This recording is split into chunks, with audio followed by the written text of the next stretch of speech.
Dan ini yang harus menjadi atensi kita bersama.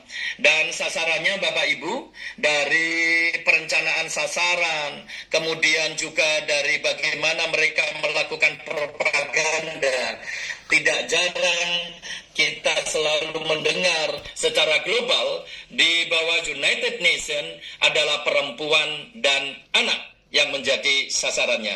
Kita ketahui dari 63 orang yang disidangkan dalam 3 tahun terakhir ini yang berafiliasi dengan ISIS pada umumnya adalah di ranah laki-laki. Namun di antara yang ada 11 orang perempuan ini juga menjadi sasaran sekaligus menjadi admin dari beberapa media sosial yang dimiliki. Dan mereka menggunakan propaganda, bagaimana merekrut, dan tidak jarang mereka juga melakukan dukungan pendanaan. Dan ini yang harus kita antisipasi. Bapak Ibu yang terhormat, barangkali temuan dari Satgas Kontraradikalisasi dari BNPT, kita memang sudah menyasar. Luar biasa Bapak Ibu yang kita lakukan sinergi dengan kementerian lembaga yang terkait. Karena bagaimana kita juga ketahui terakhir kemarin dari Kementerian Komdiki sudah memberikan sebuah arahan dan direktif untuk anak-anak kita di usia 16 tahun ke bawah terkait dengan penggunaan konten-konten yang tidak bisa diakses oleh putra-putri kita. Demikian juga dari pemerintah, baik dari pemerintah pusat maupun daerah, sudah menyampaikan surat edaran terkaitan dengan pembatasan penggunaan gawai. Dan perlu diketahui di tahun 2025, Bapak Ibu, kita sudah kurang lebih 21.199 konten. Dan ini yang ditemukan. Dan kita ketahui fenomena yang ada, radikalisasi sudah menyasar kepada anak-anak kita, Bapak Ibu. Dari data yang ada dan sudah disampaikan oleh pimpinan kami dan juga bersama dengan kementerian lembaga terkait, dari 112 anak di 26 provinsi ini sudah terradikalisasi melalui game online. Baik pada posisi Bapak Ibu, ini melalui WhatsApp group, apakah mereka pada posisi Wan Uma, kemudian dari Koja, Kias, dan juga yang kurang lebih 70 anak di bawah umur itu melalui WhatsApp yang kita kenal dengan TCC. Jadi ini sebuah grup yang memang diusung secara global. TCC ini adalah True Crime Community. Jadi komunitas kejahatan sejati yang selalu menyampaikan propaganda dan arahan bagaimana ekstremisme yang dilakukan oleh white supremacy, kemudian neonazi dan sebagainya. Ini yang perlu kita antisipasi dan ini memang dari data Bapak Ibu yang terhormat. Baik Bapak Ibu, para yai dan ustadz, dari BNPT secara pencegahan kita memiliki tadi saya sampaikan bahwa pencegahan pada ranah kesiapsiagaan nasional, kontraradikalisasi dan deradikalisasi. Semua ini tidak bisa berjalan dan mencapai tujuan tanpa adanya sebuah sinergi dan kolaborasi, dukungan dan partisipasi dari semua pihak. Dari Bapak Ibu yang terhormat, dari pemerintah daerah, dari unsur-unsur tokoh agama, tokoh adat, tokoh masyarakat, organisasi masyarakat, baik Bapak maupun Ibu, dan anak-anak muda kita. Inilah yang harus kita antisipasi dan mudah-mudahan kita mampu berupaya bersinergi untuk mencegah itu semua. Dari jumlah bullying Bapak Ibu di Indonesia di 2020-2024, ini kondisinya, dan perlu diwaspadai dari jenjang pendidikan atau di satuan pendidikan sekolah dasar kurang lebih 26%, kemudian dari tingkat menengah pertama itu 25%, dan di tingkat menengah atas 18,75%. Ini adalah signifikan sekali karena ini adalah putra-putri kesayangan kita yang harus kita jaga kondisinya agar tidak terpapar, bahkan diarahkan dalam rangka baik dari paham maupun aksi ke arah sana. Tren yang ada Bapak Ibu dari RAN PE kita, dari tim rencana aksi nasional pencegahan ekstremisme berbasis kekerasan yang mengarah pada terorisme adalah demikian. Dari total 27 Agus perencanaan yang tadi kami ini, yang total ini adalah serangannya targetnya kepolisian dan gereja. Itu dari tahun kita lihat, kemudian afiliasi dari kelompok teroris yang masih aktif, baik dari ISIL maupun non-ISIL, demografi jadi kelaminnya Bapak Ibu, dan semua kondisi ini harus diwaspadai bahwa penyalahgunaan ruang digital oleh kelompok-kelompok yang berafiliasi dengan IRAD ini memang luar biasa, dan ini yang harus kita cegah. Baik Bapak Ibu, sekilas secara teori mungkin kita sikapi untuk kita lihat bahwa secara umum indikator sikap radikal dan terorisme dari level 1 sampai kepada bagaimana persiapan perencanaan aksi, kemudian ciri-ciri yang perlu diwaspadai, mulai bagaimana dia secara immediately pro for anti-sosial sampai kepada tren. Jadi untuk tidak senang dengan pemikiran tokoh agama yang mainstream dan moderat. Nah, ini yang harus kita jadikan warning bagi kita untuk antisipasi. Baik Bapak Ibu, deskripsi kelompok dan karakteristik ini sekilas, bahwa radikalisasi dari anak melalui grup daring yang harus kita ini, entry point-nya adalah ideologi ekstrim dan semua didominasi oleh kondisi anak di bawah umur. Dan perlu diketahui tadi kami sampaikan bahwa yang harus kita antisipasi, barangkali Bapak Ibu mengenal nantinya dengan kedekatan dengan anak-anak kita, bahwa lewat WhatsApp itu satu adalah Wan Umma, ini adalah radikalisasi di tahap awal Bapak Ibu. Kemudian Al-Koja melalui chatnya itu adalah propaganda dan tutorial berbahaya, harus kita antisipasi dan kita dekati. Kemudian Kias ini adalah Khilafah Islamiyah Irak and Syria, ini konten kekerasan dan propaganda ISIS. Kemudian yang tadi saya sampaikan TCC, True Crime Community, ini sudah 70 anak di bawah umur, dan semuanya menganggap adanya sebuah normalisasi kekerasan ekstrim, sehingga dianggap bahwa apa yang diberikan oleh white supremacy, neo-Nazi, itu adalah yang lumrah, bagaimana kekerasan dilakukan oleh mereka, dan selalu digiring anak-anak kita atau dalam kelompok TCC ini ke arah yang boleh dikatakan tadi violent extremism. Baik Bapak Ibu, ini kondisi yang ada dan perlu kita sikapi bahwa semua sudah terencana yang luar biasa dari mereka, dan inilah dilakukan melalui melalui media sosial. Baik, sekilas ini penetrasi yang dilakukan oleh mereka, saya anggap ini proses yang perlu kita antisipasi, bahwa dari generasi-generasi kita, mulai karena generasi Alpha, generasi Z, milenial, generasi X, kalau kita tampaknya antara baby boomer atau pre-boomer, atau ada bahkan generasi-generasi yang tidak mengenal istilah kan gitu ya Bapak.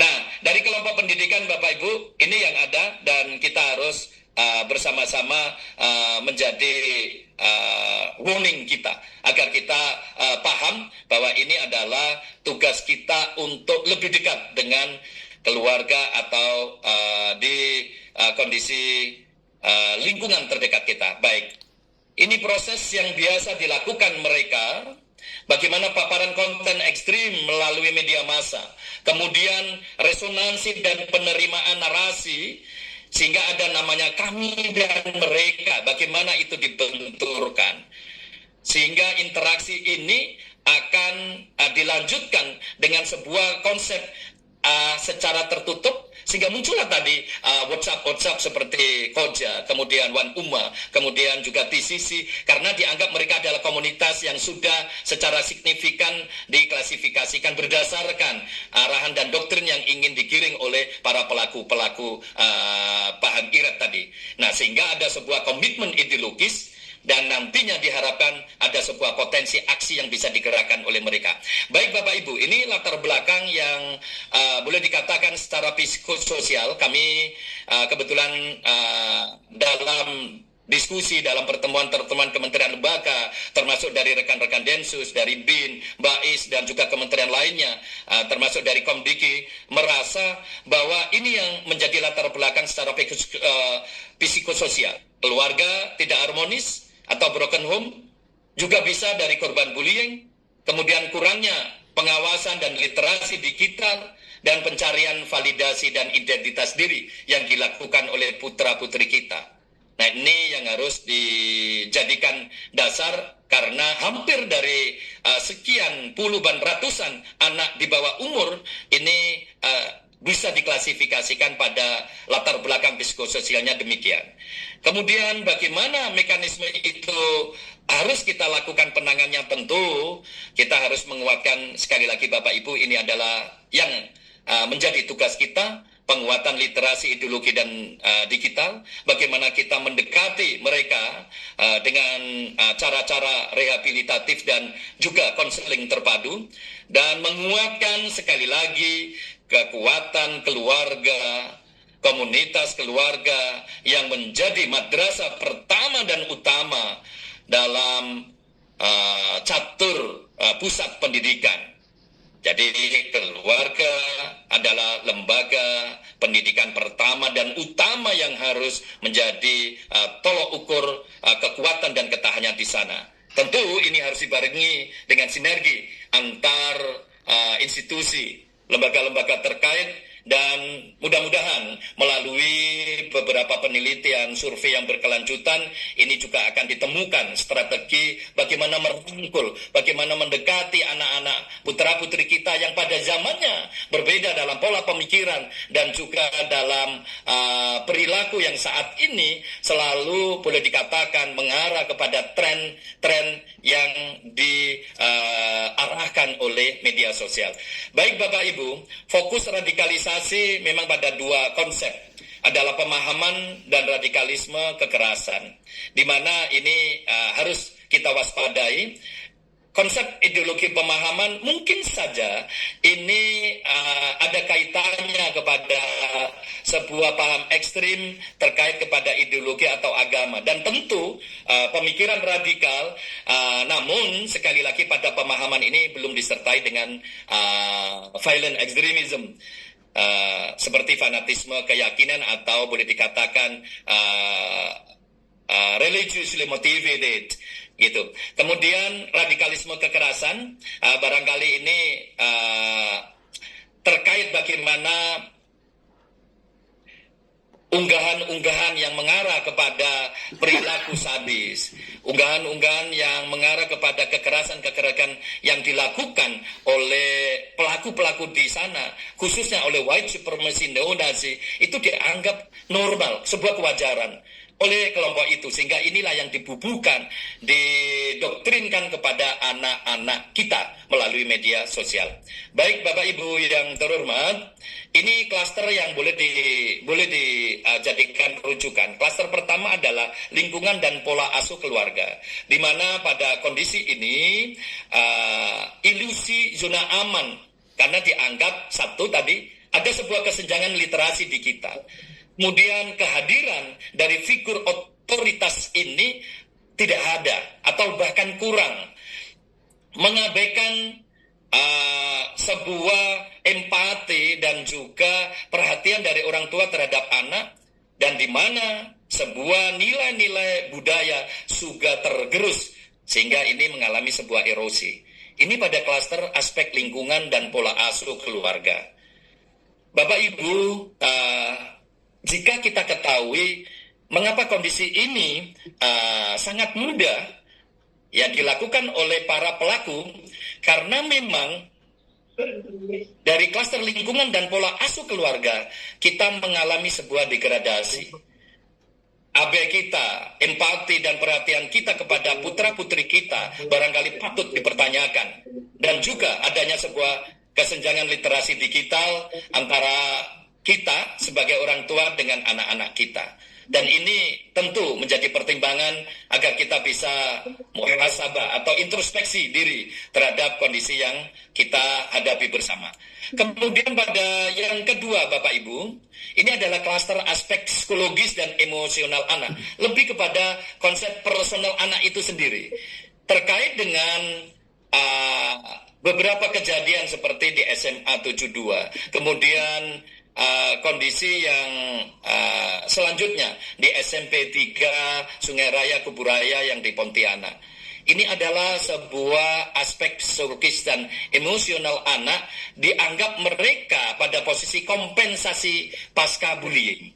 Sehingga krisis identitas dan validasi, kemudian kuriositas salah arah dari anak itu atau personal tersebut, kemudian konsep introvert yang muncul, sehingga isolasi sosial ini yang barangkali terjadi pada diri putra-putri kita. Dan tentu salah satu konsep yang luar biasa dan kita barangkali perlu diskusikan adalah literasi agama instan yang dialami oleh putra-putri kita. Baik, pada perubahan perilaku selanjutnya, pada klaster yang ketiga ini, pada wahananya Bapak Ibu. Klaster aspek teknologi dan ekosistem digital. Bagaimana teknologi mendukung arah kita untuk bisa tadi terkecoh dengan kondisi istilahnya gamifikasi terorisme.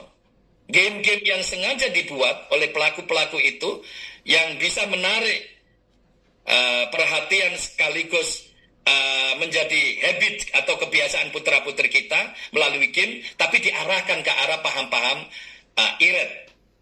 Kemudian juga dengan kondisi teknologi yang luar biasa, echo chamber, ini algoritma satu titik menjadi langsung begitu cepat. Dengan kondisi inilah juga menjadi aspek teknologi dan ekosistem digital, sehingga mengalami tadi kita perubahan perilaku.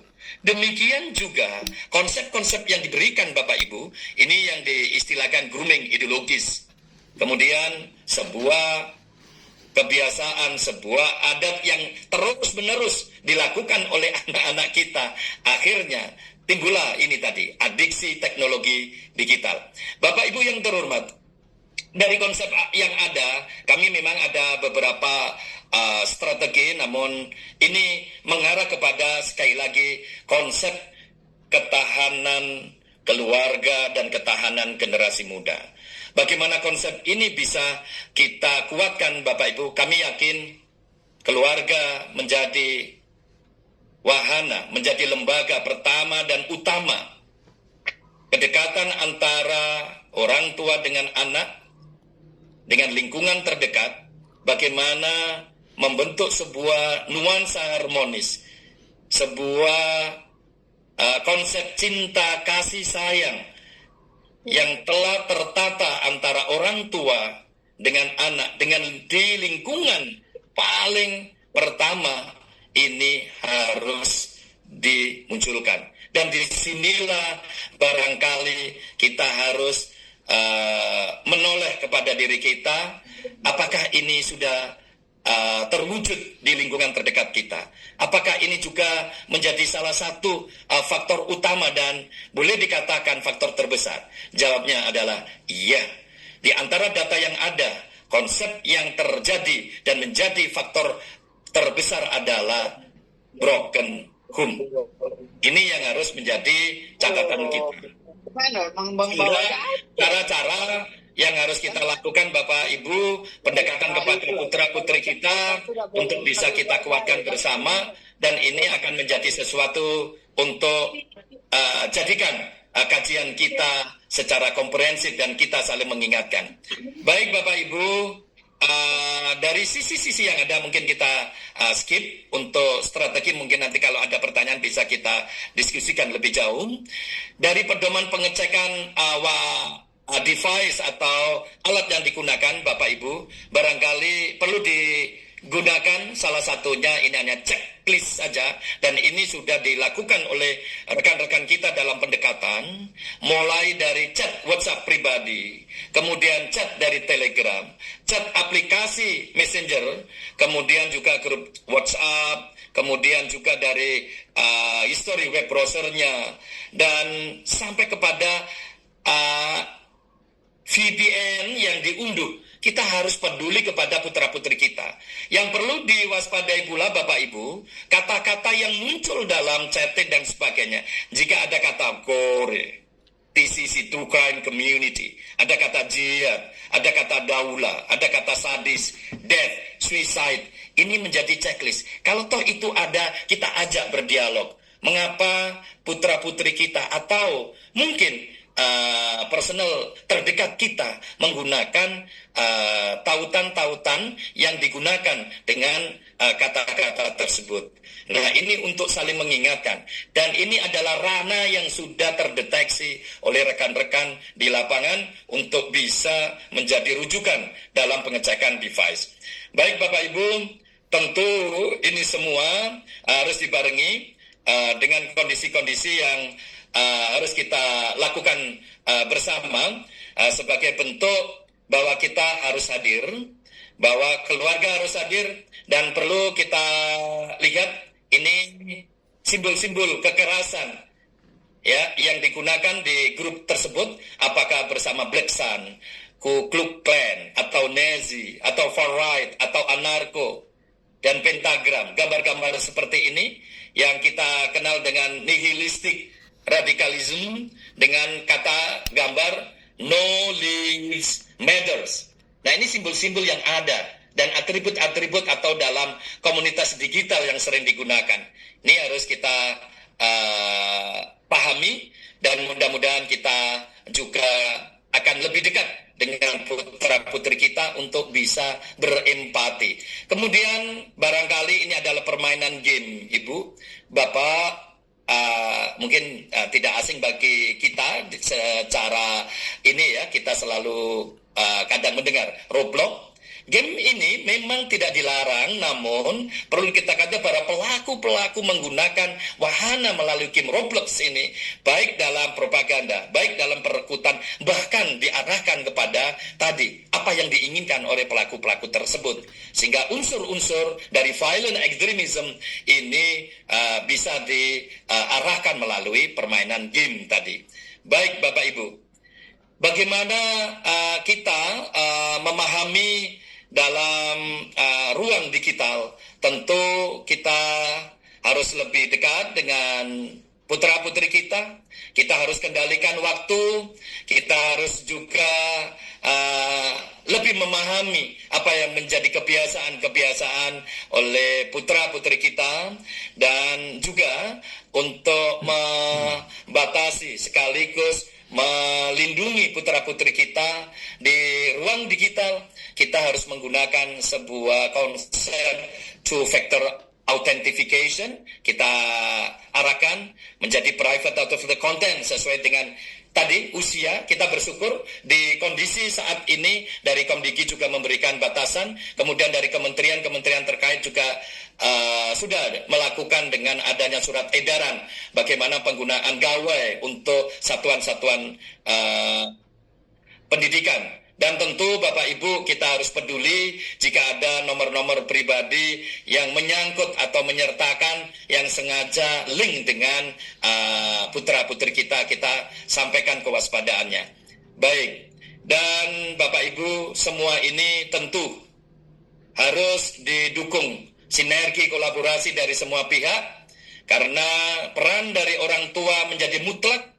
Bagaimana Bapak berfungsi sebagai kepala keluarga, ibu yang diharapkan menjadi manajer di rumah akan mampu memberikan sebuah nuansa kasih sayang, sebuah sentuhan-sentuhan cinta, sehingga orang tua berperan di sini sebagai teladan, uswatun hasanah dari putra-putrinya. Komunikasi terbentuk di sana. Demikian juga di satuan pendidikan formal, guru-guru BK dengan bapak guru yang ada, ustadz ustadzah, ini juga mampu memberikan pendekatan secara empatik dan rehabilitatif jika memang ada yang harus ditangani.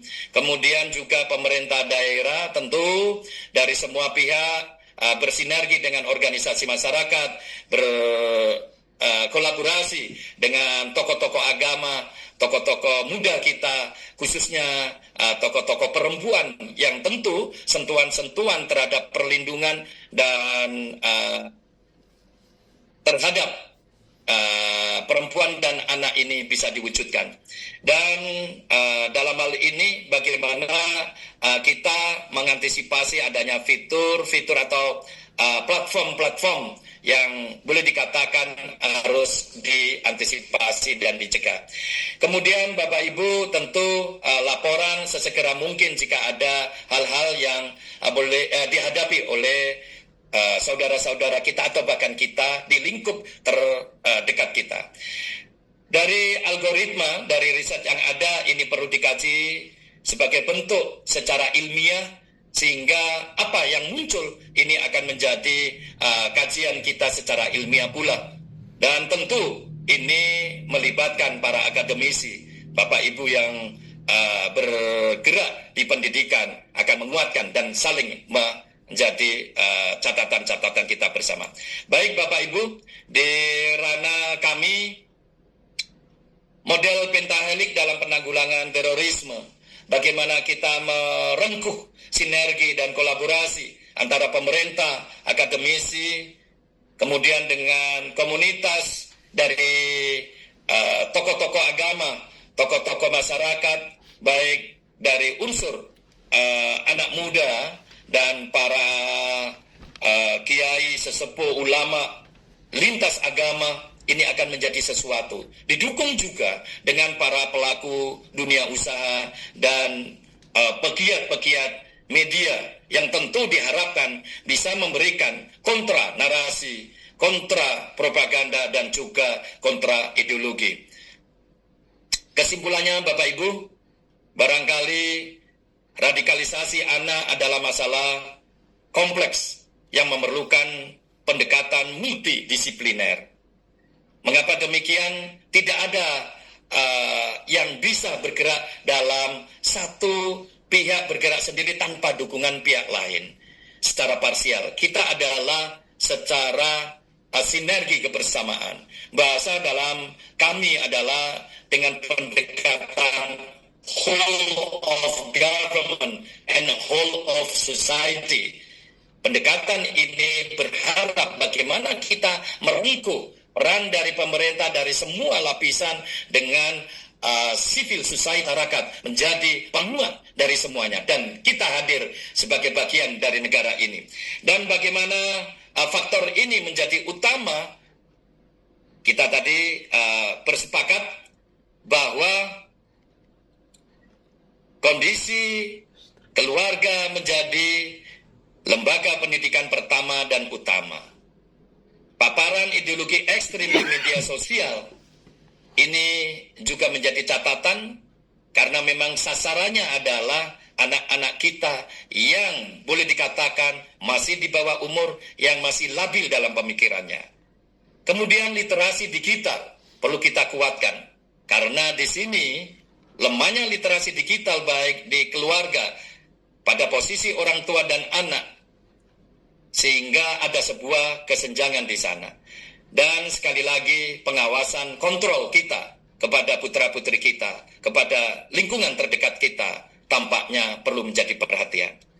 Kemudian selanjutnya Bapak Ibu, bagaimana kita harus menanganinya secara humanis, rehabilitatif, dan juga melibatkan keluarga, sekolah, tokoh-tokoh agama, tokoh-tokoh masyarakat, dan juga tokoh adat, dan tentu didukung oleh pemerintah daerah. Ini adalah handling yang akan kita lakukan.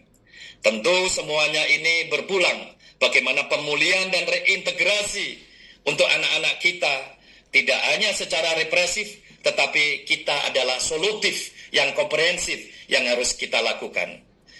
Dan kunci utamanya adalah kita harus mencanangkan bahwa keluargaku adalah surgaku. baiti jannati. Orang tua harus hadir, orang tua harus berempati, paham, dan solutif terhadap konsep yang sudah digembar-gemborkan oleh mereka melalui media massa. Dan disinilah letak peran kita. Ternyata Islam memberikan sebuah konsep yang luar biasa. Keluarga adalah madrasah pertama dan utama. Orang tua adalah uswatun hasanah bagi putra-putrinya. Dan anak-anak harus patuh dan taat kepada orang tua, karena ridhonya orang tua merupakan ridhonya Allah Subhanahu wa Ta'ala. Barangkali konsep sederhana ini yang perlu menjadi kajian kita di pagi hari ini, Bapak Ibu.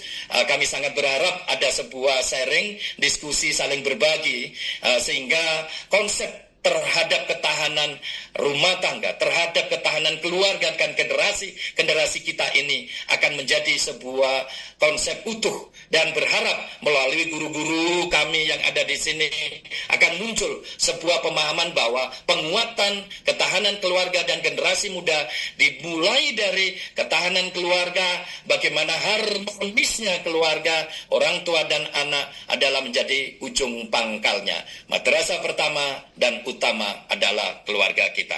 Demikian barangkali moderator yang bisa kami sharing di awal sebagai pemantik agar terjadi diskusi yang lebih rancak. Selebihnya kami serahkan kepada moderator. Disilakan. Baik, terima kasih kepada Bapak narasumber, Bapak Kolonel Sus Dr. Haryanto SPD MPD. Tadi sudah dapat gelar dari Pak Ketua MUI Kiai. Insya Allah dapat Kiai ini. Cuma syaratnya harus nambah lagi katanya. Luar biasa. Kita sudah menyimak semua. Luar biasa ini. Ini pencerahan yang luar biasa, Pak narasumber. Kita kadang-kadang tidak peduli karena belum terjadi kepada keluarga kita. Itu kelemahan. Kalau sudah terjadi kepada keluarga kita, anak kita, cucu kita, baru kita merasakan butuh. Nah, sekarang kadang-kadang kita cuek karena itu belum dirasakan. Nah, tadi sudah banyak dijelaskan. Memang penyalahgunaan ruang digital ini luar biasa, Bapak Ibu. Ada 112 anak yang terjaring dalam game online melalui medsos, 26 provinsi yang tersebar di provinsi se-Indonesia. Saya lihat datanya alhamdulillah tidak masuk Jambi ya Pak Dokter ya. Apa memang belum terdata atau bagaimana? Mudah-mudahan tidak. Jadi 112 ini Insya Allah. Mudah-mudahan insya Allah Jambi tidak termasuk. Nah, kuncinya adalah keluarga lah, ketahanan keluarga lah. Yang paling utama, madrasah pertama dan utama. Maka sebelum kita beri kesempatan kepada yang lain, karena Pak Ketua MUI tadi, Pak Kiai Umar Yusuf, mau berangkat, ada yang meninggal, kami minta komentar beliau. Nanti statement terakhir dari Pak Prof. Ketua IJMI Provinsi Jambi. Pak Umar lah dulu minta komentar sebelum beliau berangkat.